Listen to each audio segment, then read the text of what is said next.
A country is a distinct geographical territory with defined borders, a population, and a government, functioning as an independent political unit. While most countries are sovereign states, the term can also refer to a constituent country within a larger state or a dependent territory. The exact number of countries is debated, but the United Nations recognizes 193 member states, alongside 2 non-member observer states. A country is a distinct part of the world, such as a state, a nation, or other political entity. When referring to a specific polity, the term country may refer to a sovereign state, a state with limited recognition, a constituent country, or a dependent territory. Most sovereign states, but not all countries, are members of the United Nations. There is no universal agreement on the number of countries in the world, since several states have disputed sovereignty status or limited recognition, and a number of non-sovereign entities are commonly considered countries. The definition and usage of the word country are flexible and have changed over time. The Economist wrote in 2010 that any attempt to find a clear definition of a country soon runs into a thicket of exceptions and anomalies. Areas much smaller than a political entity may be referred to as a country, such as the West Country in England, Big Sky Country, used in various contexts of the American West, Coal Country, used to describe coal mining regions, or simply the country, used to describe a rural area. The term country is also used as a qualifier descriptively, such as country music or country living. In English, the word has increasingly become associated with political divisions, so that one sense, associated with the indefinite article, a country, is now frequently applied as a synonym for a state or a former sovereign state. It may also be used as a synonym for nation. Taking as examples Canada, Sri Lanka, and Yugoslavia, cultural anthropologist Clifford Geertz wrote in 1997 that it is clear that the relationships between country and nation are so different from one place to the next as to be impossible to fold into a dichotomous opposition as they are into a promiscuous fusion. Areas much smaller than a political state may be referred to as countries, such as the West Country in England, Big Sky Country, used in various contexts of the American West, Coal Country, used to describe coal mining regions in several sovereign states, and many other terms. The word country is also used for the sense of native sovereign territory, such as the widespread use of Indian country in the United States. The term country in English may also be wielded to describe rural areas, or used in the form countryside. Raymond Williams, a Welsh scholar, wrote in 1975. Country and city are very powerful words, and this is not surprising when we remember how much they seem to stand for in the experience of human communities. In English, country is both a nation and a part of a land. The country can be the whole society or its rural area. In the long history of human settlements, this connection between the land from which directly or indirectly we all get our living and the achievements of human society has been deeply known. The unclear definition of country in modern English was further commented upon by philosopher Simon Keller. Often, a country is presumed to be identical with a collection of citizens. Sometimes, people say that a country is a project, or an idea, or an ideal. Occasionally, philosophers entertain more metaphysically ambitious pictures, suggesting that a country is an organic entity with its own independent life and character, or that a country is an autonomous agent, just like you or me. Such claims are rarely explained or defended, however, and it is not clear how they should be assessed.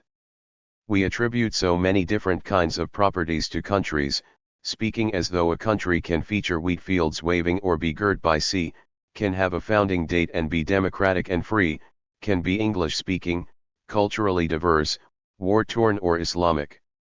New Waves in Political Philosophy, Making Nonsense of Loyalty to Country, page 96. Melissa Lukashenko, an Aboriginal Australian writer, expressed the difficulty of defining country in a 2005 essay, Unsettlement. What is this thing country? What does country mean? I spoke with others who said country meant home, but who added the caveat that home resided in people rather than places. a kind of portable country. I tried to tease out some ways in which non-indigenous people have understood country. I made categories: country as economy, country as geography, country as society, country as myth, country as history.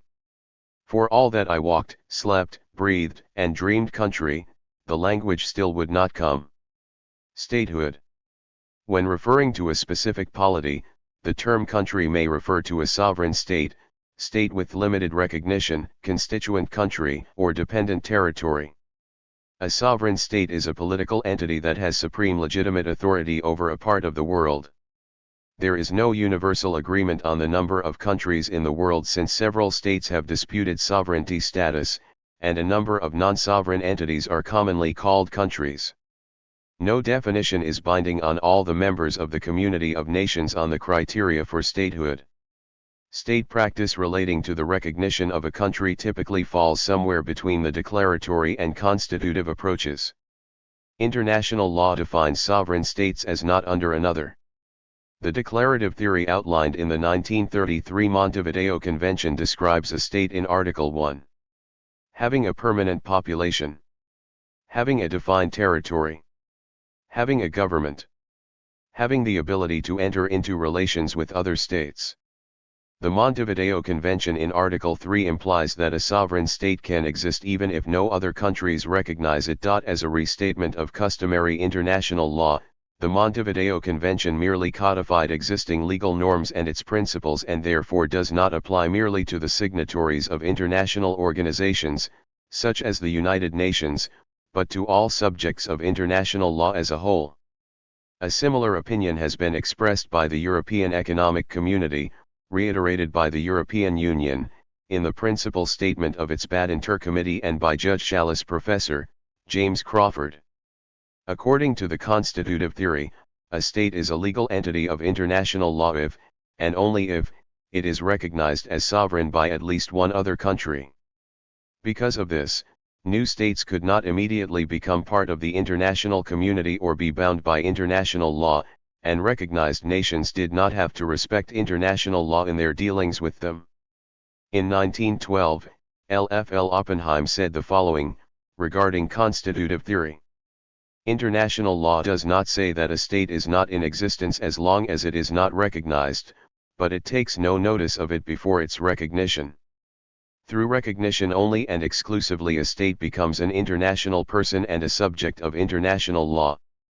In 1976, the Organization of African Unity defined state recognition as the recognition of an independent and sovereign state is an act of sovereignty pertaining each member of the international community, an act to be taken individually, and it is, therefore, up to member states and each OAU power to decide whether to recognize or not the newly independent state. Some countries, such as Taiwan, Sarai Republic, and Kosovo, have limited recognition or actively disputed sovereignty from sovereign states. Some sovereign states are unions of separate polities, each of which may also be considered a country in its own right, called constituent countries. The Danish realm consists of Denmark proper, the Faroe Islands, and Greenland. The Kingdom of the Netherlands consists of the Netherlands proper, Aruba, Curaçao, and Sint Maarten. The United Kingdom consists of England, Scotland, Wales, and Northern Ireland. Dependent territories are the territories of a sovereign state that are outside of its proper territory. These include the overseas territories of New Zealand, the dependencies of Norway, the British overseas territories and Crown dependencies, the territories of the United States, the external territories of Australia, the special administrative regions of China, the autonomous regions of the Danish realm, Åland, overseas France, and the Caribbean Netherlands. Some dependent territories are treated as a separate country of origin in international trade, such as Hong Kong, Greenland, and Macau. Identification. Symbols of a country may incorporate cultural, religious, or political symbols of any nation that the country includes. Many categories of symbols can be seen in flags, coats of arms, or seals. Most countries have a long name and a short name. The long name is typically used in formal contexts and often describes the country's form of government. The short name is the country's common name by which it is typically identified. Unlike the short name, the long name can change more often when the government changes. For certain states, the long form and the short form are identical. The name of a country can hold cultural and diplomatic significance. Upper Volta changed its name to Burkina Faso to reflect the end of French colonization, and the name of North Macedonia was disputed for years due to a conflict with the similarly named Macedonia region in Greece. Southern Rhodesia changed its name to Zimbabwe, Northern Rhodesia to Zambia, Bechuanaland to Botswana, the Congo to Zaire and back again to the Congo, Dahomey to Benin, Ivory Coast to Côte d'Ivoire, Swaziland to Eswatini, Persia to Iran, East Pakistan to East Bengal and then to Bangladesh, Ceylon to Sri Lanka, Siam to Thailand. Burma changed its English name to Myanmar, Cambodia to Kampuchea and back again to Cambodia, Belarusia to Belarus, Kyrgyzia to Kyrgyzstan, Moldavia to Moldova, or Turkey to Turkey. The International Organization for Standardization maintains a list of country codes as part of ISO 3166 to designate each country with a country code. The ISO 3166 standard currently comprises 249 countries, 193 of which are sovereign states that are members of the United Nations.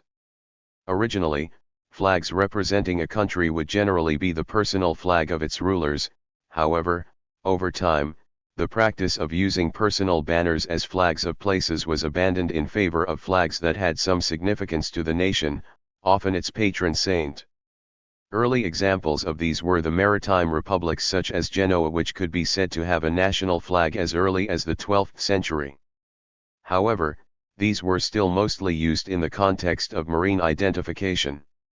Although some flags date back earlier, widespread use of flags outside of military or naval context begins only with the rise of the idea of the nation-state at the end of the 18th century and particularly are a product of the Age of Revolution. Revolutions such as those in France and America called for people to begin thinking of themselves as citizens as opposed to subjects under a king, and thus necessitated flags that represented the collective citizenry, not just the power and right of a ruling family. With nationalism becoming common across Europe in the 19th century, national flags came to represent most of the states of Europe. Flags also began fostering a sense of unity between different peoples, such as the Union Jack representing a union between England and Scotland, or began to represent unity between nations in a perceived shared struggle, for example, the Pan-Slavic colors or later Pan-Arab colors. As Europeans colonized significant portions of the world, they exported ideas of nationhood and national symbols, including flags, with the adoption of a flag becoming seen as integral to the nation-building process. Political change, social reform, and revolutions combined with a growing sense of nationhood among ordinary people in the 19th and 20th centuries led to the birth of new nations and flags around the globe. With so many flags being created, interest in these designs began to develop and the study of flags, vexillology, at both professional and amateur levels, emerged. After World War II, Western vexillology went through a phase of rapid development, with many research facilities and publications being established. A national anthem is a patriotic musical composition symbolizing and evoking eulogies of the history and traditions of a country or nation. Though the custom of an officially adopted national anthem became popular only in the 19th century, some national anthems predate this period, often existing as patriotic songs long before designation as national anthem. Several countries remain without an official national anthem. In these cases, there are established de facto anthems played at sporting events or diplomatic receptions. These include the United Kingdom, God Save the King, and Sweden, Du Gamla, Du Fria. Some sovereign states that are made up of multiple countries or constituencies have associated musical compositions for each of them, such as with the United Kingdom, Russia, and the Soviet Union. These are sometimes referred to as national anthems even though they are not sovereign states. For example, Hanwlad Fi En Haida is used for Wales, part of the United Kingdom. Other symbols. Coats of arms or national emblems. Seals or stamps. National mottos. National colors. A positive emotional connection to a country a person belongs to is called patriotism. Patriotism is a sense of love for, devotion to, and sense of attachment to one's country. This attachment can be a combination of many different feelings and language relating to one's homeland, including ethnic, cultural, political, or historical aspects. It encompasses a set of concepts closely related to nationalism, mostly civic nationalism and sometimes cultural nationalism. Economy. Several organizations seek to identify trends to produce economy country classifications. Countries are often distinguished as developing countries or developed countries. The United Nations Department of Economic and Social Affairs annually produces the World Economic Situation and Prospects Report classifying states as developed countries, economies in transition, or developing countries. The report classifies country development based on per capita gross national income, GNI, and identifies subgroups within broad categories based on geographical location or ad hoc criteria. Geographic regions with developing economies are Africa, East Asia, South Asia, Western Asia, and Latin America and the Caribbean. Economies in transition are in the former Soviet Union and southeastern Europe. Regions with developed countries are in Northern America, Europe, and Asia and the Pacific. The majority of economies in transition and developing countries are found in Africa, Asia, Latin America, and the Caribbean. The World Bank also classifies countries based on GNI per capita. The World Bank Atlas method classifies countries as low-income economies, lower-middle-income economies, upper-middle-income economies, or high-income economies. For the 2020 fiscal year, the World Bank defines low-income economies as countries with a GNI per capita of $1,025 or less in 2018, lower middle-income economies as countries with a GNI per capita between $1,026 and $3,995, upper middle-income economies as countries with a GNI per capita between $3,996 and $12,375, high-income economies as countries with a GNI per capita of $12,376 or more.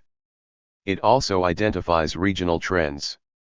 The World Bank defines its regions as East Asia and Pacific, Europe and Central Asia, Latin America and the Caribbean, Middle East and North Africa, North America, South Asia, and Sub-Saharan Africa. Lastly, the World Bank distinguishes countries based on its operational policies. The three categories include International Development Association, IDA, countries, International Bank for Reconstruction and Development, IBRD, countries, and blend countries. Key characteristics of a country. Defined borders, a country has clearly established geographical boundaries. Population, it is inhabited by a people. Government, it has its own ruling political entity or state. Sovereignty, most countries are sovereign, meaning they have independent authority. Types of countries.